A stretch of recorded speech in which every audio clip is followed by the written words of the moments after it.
Chapter 1. The Suspicion. It was an unusually quiet night in Bikini Bottom. The streets, usually bustling with sea creatures going about their lives, were eerily deserted. The only light came from the glowing neon sign of the Krusty Krab, flickering ominously in the darkness. SpongeBob SquarePants, the ever-enthusiastic fry cook, had just finished cleaning the grill for the night when he noticed something strange. A faint metallic smell hung in the air, a smell that wasn't there before. SpongeBob dismissed it as just another oddity of the deep sea and clocked out. As he left, he saw Mr. Krabs, the owner of the Krusty Krab, standing at the back door, talking in hushed tones with Larry the Lobster. It wasn't unusual to see Larry around. After all, he was the town's athletic superstar. But the way Mr. Krabs and Larry were whispering, their eyes darting around as if they didn't want to be seen, made SpongeBob uneasy. He thought about approaching them, but decided against it. After all, he trusted Mr. Krabs, who had always been like a father figure to him. Little did he know that this was the beginning of a terrifying discovery. Chapter 2. The Disappearance. The next day, news spread like wildfire across Bikini Bottom. Several citizens had gone missing. The local news anchor, Perch Perkins, reported that the victims were last seen near the outskirts of town, not far from Goo Lagoon, where Larry often trained. The townsfolk were worried, but no one had any solid leads. SpongeBob couldn't shake the strange feeling he had from the night before. He noticed that Mr. Krabs seemed unusually cheerful, especially with the news of the disappearances. The Krusty Krab had been busier than ever, with customers lining up for the famous Krabby Patty. But SpongeBob's worries grew as the days passed, and more citizens vanished without a trace. One evening, after closing up the restaurant, SpongeBob decided to stay behind and investigate. He knew Mr. Krabs had been staying late recently, often heading down to the freezer after hours.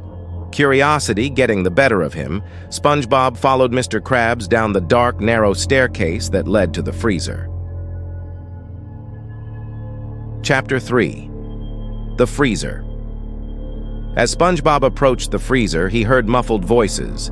Peeking through a crack in the door, he saw Mr. Krabs and Larry the Lobster inside. But what he saw next froze him to the core. There, in the middle of the room, was a large industrial meat grinder, and next to it, stacked like forgotten toys, were bodies. Cold, lifeless bodies of Bikini Bottom citizens. SpongeBob's heart pounded in his chest as he watched in horror. Larry, with his massive claws, was placing the bodies into the grinder, while Mr. Krabs stood by, rubbing his claws together greedily. "3 more today, me boy," Mr. Krabs chuckled darkly. "Just enough to keep the patties fresh." Larry remained silent, his eyes devoid of any emotion as he continued his gruesome task. SpongeBob stumbled back, his stomach churning with nausea as he realized the horrifying truth. The secret formula of the Krabby Patty wasn't some special sauce or exotic seaweed. It was the flesh of dead Bikini Bottom citizens. SpongeBob's mind raced. How long had this been going on? How many innocent lives had been turned into the delicious burgers he served every day? He wanted to scream, to run, but his legs wouldn't move. He was paralyzed with fear. Chapter 4. The Confrontation. The next morning, SpongeBob felt sick to his stomach, but he knew he couldn't stay silent. He had to confront Mr. Krabs. With trembling hands, he approached Mr. Krabs in his office. "Mr. Krabs," SpongeBob stammered, his voice barely above a whisper. "I know what's going on. The Krabby Patties, the disappearances. It's all connected, isn't it?" Mr. Krabs's eyes narrowed, and for a moment, SpongeBob saw a flash of something dark and menacing in them. "Now, lad, what exactly are ye accusing me of?" SpongeBob took a deep breath, summoning all the courage he could muster. "The secret formula? It's made from the flesh of Bikini Bottom citizens. How could you do this, Mr. Krabs?" The silence that followed was suffocating. Then, Mr. Krabs let out a low, sinister laugh. "Ah, SpongeBob, me boy, you finally figured it out. But what are you gonna do about it? Without the Krabby Patty, there is no Krusty Krab, and without the Krusty Krab, where would ye be? Where would any of us be?" Tears welled up in SpongeBob's eyes as he realized the depth of Mr. Krabs' greed. But the lives lost, the people. How could you? "Business is business, SpongeBob," Mr. Krabs replied coldly. "This town was dying before I came up with the formula. Now we're the most successful restaurant in the whole sea. It's a small price to pay for greatness." SpongeBob shook his head, unable to comprehend the monstrosity before him. I can't be a part of this." Mr. Krabs leaned in close, his voice a dangerous whisper. "If you say anything, lad, you'll be next, and no one will ever know." Chapter 5. The Escape. That night, SpongeBob made a decision. He couldn't stay in Bikini Bottom knowing what he knew, but he couldn't just leave without doing something. So he wrote a letter, a warning to the townsfolk, and slipped it under the door of the chum bucket, knowing that Plankton, Mr. Krabs' rival, would be the only one with the resources to expose the truth. Then, with a heavy heart, SpongeBob packed his things and left Bikini Bottom. He didn't know where he was going, or if he would ever return, but he knew he couldn't stay.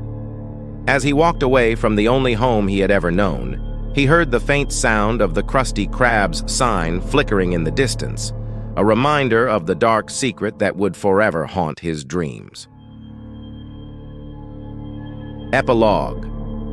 The Legend. The next morning, Bikini Bottom awoke to chaos. The letter SpongeBob left had been discovered, and the townsfolk stormed the Krusty Krab, demanding answers. But when they arrived, they found the restaurant abandoned. Mr. Krabs and Larry the Lobster were nowhere to be found. The freezer was empty, and the meat grinder was gone. Rumors spread like wildfire. Some said that Mr. Krabs and Larry had fled to another part of the sea, continuing their gruesome business elsewhere.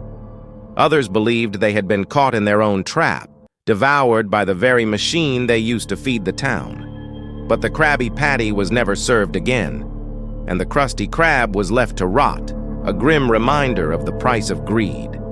And as for SpongeBob, he became a legend, a ghostly figure said to wander the ocean, haunted by the memories of those he couldn't save. The true secret of the Krabby Patty was never fully revealed to the public, but those who knew the truth could never forget the taste of horror that lingered beneath the bun.